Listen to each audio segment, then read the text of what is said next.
Yeah, intro.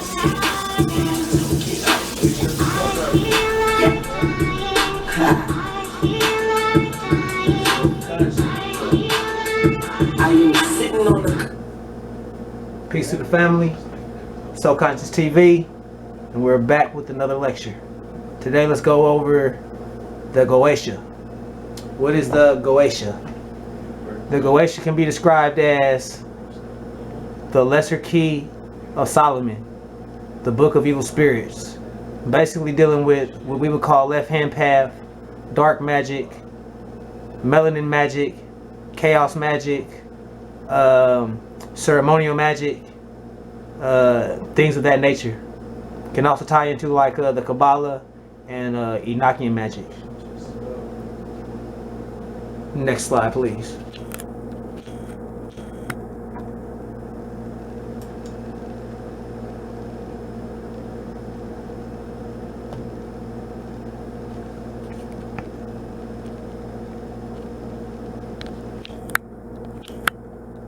And as you can see, the GOETIA, the lesser key of Solomon, the initiated interpretation of ceremonial magic.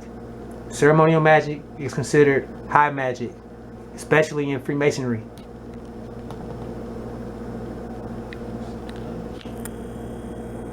Okay, let's go to the next slide.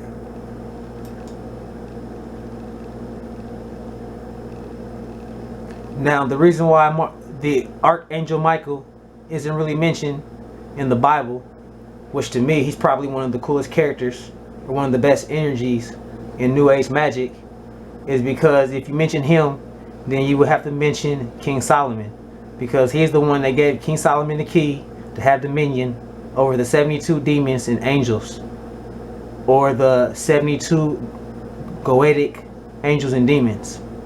In the area of magic, angels are demons with white wings, but we have decided whether one is good or whether one is bad. And Bobby Hemmett will go into further detail explaining that the 72 GOETIA demons can also relate to the 72 chakras of the pineal gland. Let's go into the next slide. This is what they're not teaching you in the church. As you can see, this right here is a picture of King Solomon with one of the GOETIA demons under his rule. And as you can see, he has dominion and he has power over the angels and the demons. Alright, go to the next one. Once again,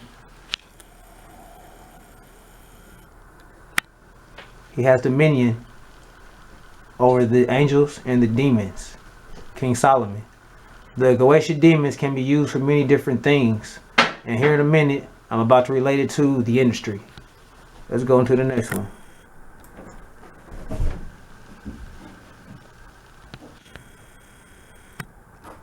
As you can see, the 72 demons of Solomon. And they can be used for many different things. They can be used for protection. They can be used for love. They can be used for the music industry, of writing down your lyrics and writing songs for you. They can be used if you want to be a dog whisperer and speak to animals. So there are many different sigils and different seals to contact many different demons. Go on to the next slide.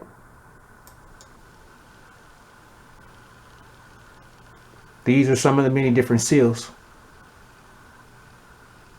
Go to the next one.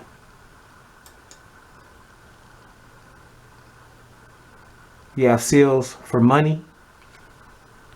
As you can take a good look at it. Alright, let's go into the next one.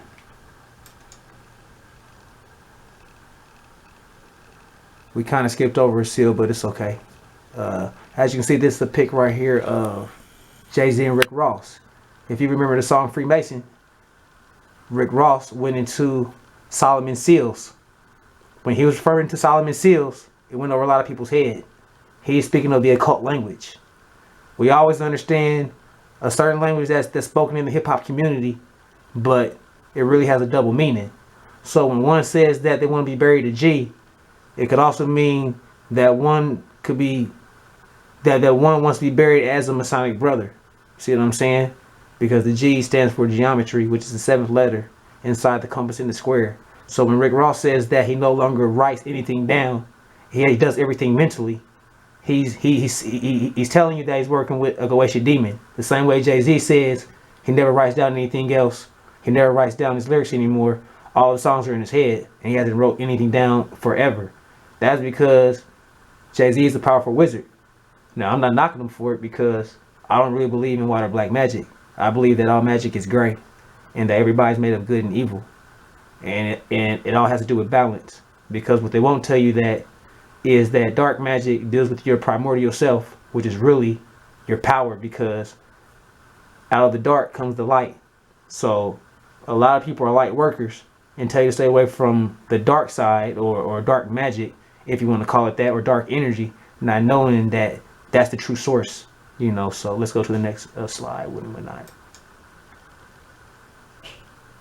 And as you can see, that Lil Wayne is another individual or victim of making a pact. Now, when these people sell their souls, it's not really a metaphor. They really do sell their souls. But the problem is that, let me explain it to you. When they sell their souls and they make a pact with certain type of demons, angels, or jinns, what happens is that that entity or that energy manifests in their body, and they kind of like become a backseat driver. So when he was doing the song I Feel Like Dying, whenever interviewed or asked about it, he feels some type of way, and he kind of gets upset because it's a secret to that he really can't put out to the media. So, you know, he kind of like pushes or brushes off that question as if it's not really important or something to really focus on. So let's go to the next slide. And as you can see, that Lil Wayne is to the occult. And as you can see, that Lil Wayne is to a part of the occult when not. There's no way that you can get into the music industry without being attached to Freemasonry or joining some type of frat or being a part of some type of society. So, you know, you have the Boule, you have the Black Greek fraternities and whatnot. A lot of people are into different things and whatnot, but Freemasonry is the key because that's how you climb up the ladder. So let's go to the next slide. This right here is a sigil or a Goetic seal that is for Narmer. The reason why he don't like to talk about the song I Feel Like Dying is because the Goetic demon, Narmer, is the one that wrote the song for him. Narmer is one of the Goetic demons that's depicted as a vulture with wings. And he has about 30 soldiers or 30 dominions under him. Him and his soldiers are the ones that wrote that song. That is why he can't speak on that, because if he speaks on it, he knows that, you know, like he knows, like that's his ass. And there have been historical accounts as well of Lil Wayne saying that he sees demons and all type of spirits all the time. So now he's trying to run back to Christianity. He knows good and well ain't no Christianity going to save him. Go to the next slide. And as you can see, this is a picture of Narmer. So, you know, when I come with these occult lectures and whatnot, I try to give you some tangible evidence or some type of proof or something that's not fallible. You know, like, you know, something that's infallible, to where you can do extensive research and you have a source of information to where you can go ahead and challenge what I'm saying on your own. So this is basically the lecture for the day. Peace to the family. Please like and subscribe. Hit the notification bell for updates. Peace.